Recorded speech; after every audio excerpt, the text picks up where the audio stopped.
guys, it's been a minute. This guy stinks! Somehow I've not lost all my subscribers yet. I think I've only lost about, I don't know, 10, 15. I don't mind that. So thank you for still staying here. Anyway, you've probably seen many other creators do this video, but that don't matter because this is the only correct one out there. I'm going to be ranking the 20 clubs in the Premier League in terms of size, starting from the bottom and working our way to the top. But before we get into this, I'm going to tell you what it's based off. I'm going to be taking into account the trophies, but this doesn't include like League 2 winner in the 1940s or Championship. I'm just going to be looking at the main domestic cups plus the European ones as well. Fan size, even though it's unquantifiable, you can still have a rough estimate of what the fan size actually is. Just like City, they have more fans than United, so the location of a club. If you're a club in a city and you're the only club in the city, then that might take you down a peg, but we'll see. Success and consistency. W's in the shot. This is down to how long they've been in the Premier League for, how well they've done in the league for amount of time, the stadium size, and just the general feel of a club. You know, when you can just tell a team's big. And also a bit of a controversial one, but I'm saying social media following. Oh, he could be in a bit of trouble. Like, I know you can just get that boosted. You know, back in year 7, I was paying for followers. I'm proud of it. I'm not ashamed. So, you know, clubs could be doing that too, but, you know, we'll see. Anywho, the bottom 3 are all quite similar to me, to be fair. But unfortunately, Brentford fans, if there is even many of you, I'm putting you in 20th. You know, obviously, Brentford haven't been in the Premier League for that many years. And they've got one of the smallest stadiums in the league. I don't even know one singular Brentford fan. You know, obviously being up north, I'm not going to know any, but still. It just feels quite small. 20th. Can't argue with that. 19th, I've got Bournemouth. Similar to Brentford. Same kind of vibe, but obviously they've been in the league a bit longer. Similar vibe to Brentford. They also had some quite big players for the club who've obviously gone for big money elsewhere. You know, Nathan Ake, Rixon, Solanke. You know, to go back to the general feel, they do feel slightly bigger than Brentford, but obviously they've had more time in the league. So yeah, I'm going to say 19th for Bournemouth. In 18th, I've gone for Fulham. I don't know any Brentford or Bournemouth fans, but I know one Fulham fan. So I think they've got slightly more longevity compared to Brentford and Bournemouth. And obviously their stadium is bigger than theirs. They got a fairly decent away support as well. Like, I know it's very like sophisticated with their fans, you know. We'll get the train up, we'll have a nice egg and cress sandwich and a little martini on the train. Now, Fulham sound, they're just not as big as the other clubs. Cheers, Jeff. Now in 17th, I don't think this is that controversial. I've gone for Brighton. As I said before, they're a one-city club. The reason why they're definitely ahead of the previous 3 is because of how well they've been doing recently. You know, they literally played in the Europa League 3 seasons ago, from finishing 6th the season before. Like, that's very impressive. I don't think they really have a proper rivalry. Like their main rivals are Crystal Palace. You know, even though they're not won anything, they still produce some incredible talent as well. They've had a lot of money as well. Okay, 16th, we've got Burnley. So apart from being a staple piece in between is movie 1. When people now ask me if I like football, I say yes, I do like football, but not Burnley. Burnley can fuck off. They have won 5 major trophies in the past. They spent a good 10 years in the Prem. And the stadium size, 72,000. Like, that's still fairly decent compared to the previous ones I've just mentioned. I don't know, there's just something about Burnley that just screams Barclays. The 4-4-2, Sean Dyche, Ashley Barnes and Chris Wood up top. Like, that just screams Barclays to me. But along with Burnley, the 2 clubs above it, it was quite close, I think. Number 15th, Crystal Palace. As of yesterday, Palace did win the Community Shield against Liverpool. Which was a great game to watch. They're not bigger than the other clubs because they've only won 2 trophies. Like, ever. Like, 1 being the Community Shield as well. But they've spent a solid 14 years in the Prem. They have a fairly big stadium with plans to extend it to a possible 34,000. They've got a fair few social media following as well. 7.6 million across all socials. Like, even though I'm up north, like I said before, they still feel like they've got a big fan base down south. And also they've had some great players as well. Honestly, on their day, they could beat anyone, which links into the success part of my previous argument. But Crystal Palace, I think 15th's fair for them. Yeah, the other one it was congested with was Wolves, who were in 14th for me. Yeah, there's so many Birmingham clubs. Like, I know Birmingham is a massive city. To be the 2nd biggest club in Birmingham is impressive. I just woke up in a fucking steaming mood, yeah? Because I live in a shithole! Wolves have won 17 major trophies in their history, which is pretty staggering, I think, because I didn't realise they actually did that well. Like, I know a lot of their trophies would have been in, like, 70s, possibly 80s or before. But it's still, my earliest memory of Wolves is getting relegated in 11-12 season. But ever since then, they sort of come back, signed every Portuguese player under the sun, and they've just been decent. Okay, once again, the top 3 above Wolves, so 11th, 12th and 13th, all quite similar again for me. In 13th, I've gone for Sunderland. Considering they've not been in the Prem for what? 7 years, 8 years. Like, that's impressive. 49,000 seats in a stadium is incredible for a non-Premier League side. They spent 17 years in the Prem, along with 9 trophies won in their history. I think to have that many fans when your next door neighbours are Newcastle, I think it's very impressive. And out of all these 20 Premier League teams, how many have a Netflix documentary? Pretty sure it's that. They just feel big, don't they? I think almost everyone wanted them back in the Prem. You know, it's either Sunderland or Sheffield United. It's like, literally who wants Sheffield United in the Prem? Look at the players Sunderland have brought in as well. Like, they're moving like a pretty big club this window. Yeah, makes me very, very proud. You know, they'd probably be higher if they stayed in the Premier League for longer and didn't get relegated. In 12th, I've got Leeds. I saw Rory Jennings do this video. He put Leeds above Man City. I like Rory, but he does spout some absolute guy, doesn't he? Leeds in 12th. You know, they only won 7 trophies in the history. They are a one-city club as well, which I do think brings them on slightly. They had quite a few iconic players as well. You know, they had Eric Cantona. As flies to wanton boys, we are for the gods. They kill us for the sport.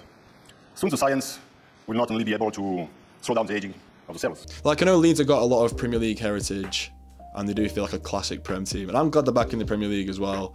But 12th is fair, man. Let's not chat shit. 12th is fair. The fact they've got a rivalry with Man United, like, that is big club stature, I'd say. It's just a shame they just keep on getting relegated every time they come back up. And the last team I was sort of umming and ahhing about was 11th for West Ham. I know they've won as many trophies as Leeds, and they've won less than Sunderland. I do think the fact that they've won a European trophy does put them above them. And obviously, you're taking into consideration their incredible stadium.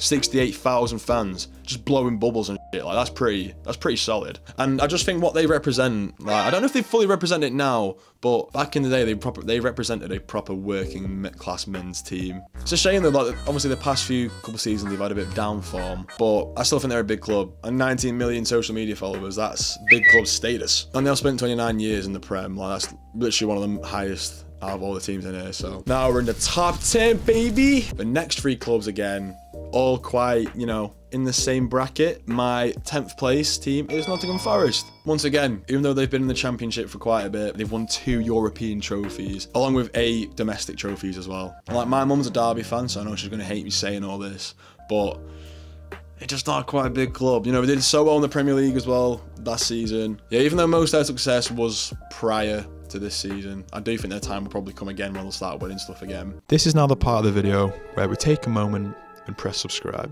and turn the notification bell on. It's completely free. If you don't, you're pretty sly. Just hope you all know that. Alright, back to the video. Right, in 9th, I've got Newcastle. Do you know how empty you are inside? You've shown your true colours to everyone now. Like, I know they're doing amazing at the minute, and they've got a big stadium, 52,000. They've won 13 trophies. That's obviously better than everyone else I've mentioned previously. But before the Carabao Cup, it's been so long since they've had any trophies, which I think massively puts them down a peg. Like, I don't think they're far from eclipsing the 2 clubs who I think are above them. They are also a one-city club. Like, I know Sunderland's slightly below them, and they've got a good rivalry. Like, I think they're a proper club, but I don't think they're as big as the ones that are above them. And let me explain why. So in 8th, I've got Everton. You know, the main thing that stands out for Everton is that they've never, ever been relegated from the Premier League. I think there's only a couple of other clubs who can say that. Everton are a big club, man. Obviously, they've just moved stadiums as well to the 53,000 capacity seat stadium. That was hard to say. I've always had that fear factor of playing Everton. Proper fan base as well, haven't they? Especially being a 2-city club, with obviously Liverpool being much bigger than them. Because I know back in the day there wasn't that much of a difference between the 2 clubs. I mean, Everton and Liverpool, because they have won 24 trophies back in the day. That's pretty solid stuff. I think because now they're not performing as they were, and honestly, I don't know when they last won a trophy, that's why they're not higher. So in 7th, I've got Aston Villa. As I mentioned previously about Wolves, there's honestly about 5 big clubs in Birmingham that I can name right off the bat. You know, obviously Villa, Wolves, Birmingham, West Brom.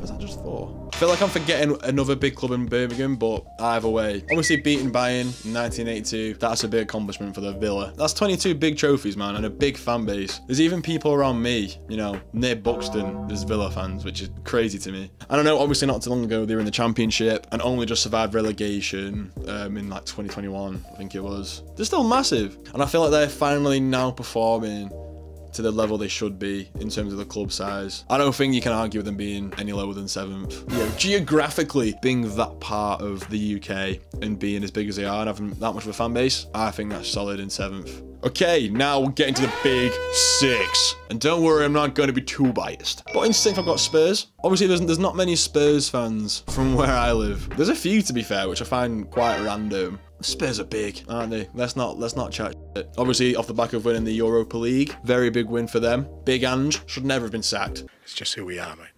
It's just who we are. You know, how can you overachieve as a club by winning silverware and still sack the manager?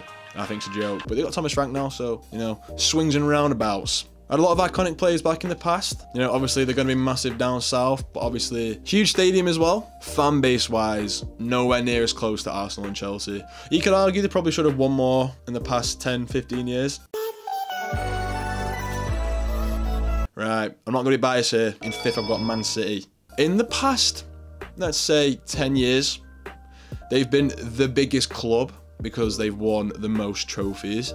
4 in a row, the treble, multiple Carabao Cups, a few FA Cups here and there. I think since our first Premier League win, I think we've won 7 Premier League trophies. Maybe 8. Maybe I should look it up. Maybe I should just know.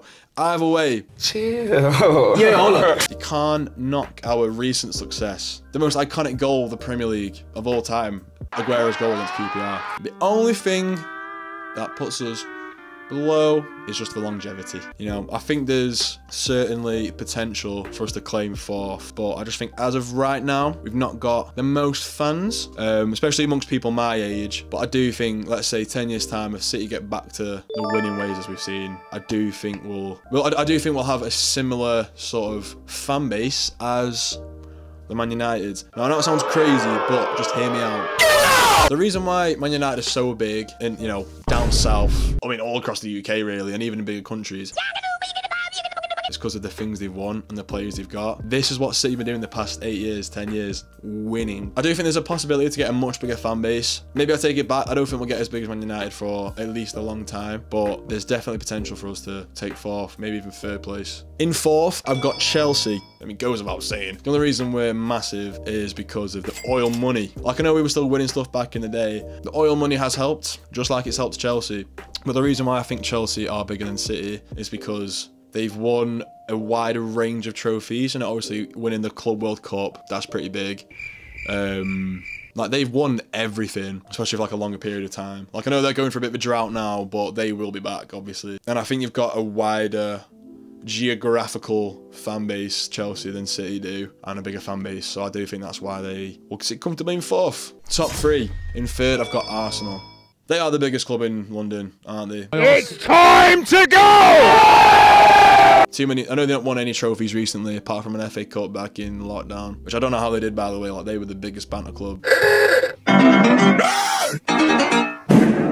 Bacon burger. You know, to listening to podcasts or just other opinions on social media, you get the idea that Arsenal fans are everywhere in London. They got the most expensive season ticket for a reason. The reason they're not above United and Liverpool is because they've not got, like I said, a wider geographical range of fans. You know, you get loads of Southern fans who support United and Liverpool, but you don't get many Northerners who support Arsenal. I think they're huge down south, but I just think in other places they're not as big. And obviously they're not won as much as Man United and Liverpool. You dirty bastard, you've done it again! Right, United and Liverpool, who's bigger? It's like having a choice of 2 blokes and nick your wife. In 2nd, I think literally just based off a fan base, I think it's got to be Liverpool. Like, honestly, I do think nowadays they're not far from overtaking them in terms of like the trophies, but just pure fan base, like, it's gonna be hard for, I think, almost any club to overtake Man United. United are huge. Like, I don't even want to talk about this for too long because I don't want to glaze. I'm gonna try and end this as quick as possible. Slightly edge it on them just because of the fan base. Trophies, I don't think they're that far apart in trophies really. Like, I know they've both won the Prem / the 1st Division roughly the same amount of times now. But yeah, thank you for watching my video. Sorry it's been such a long time since I posted. I'm hoping to get more football videos filmed, given to you guys, and you can enjoy it and have a good time. Let me know your thoughts in the comment section down below, and I will respond. Thanks for watching, everybody. Adios. See you later.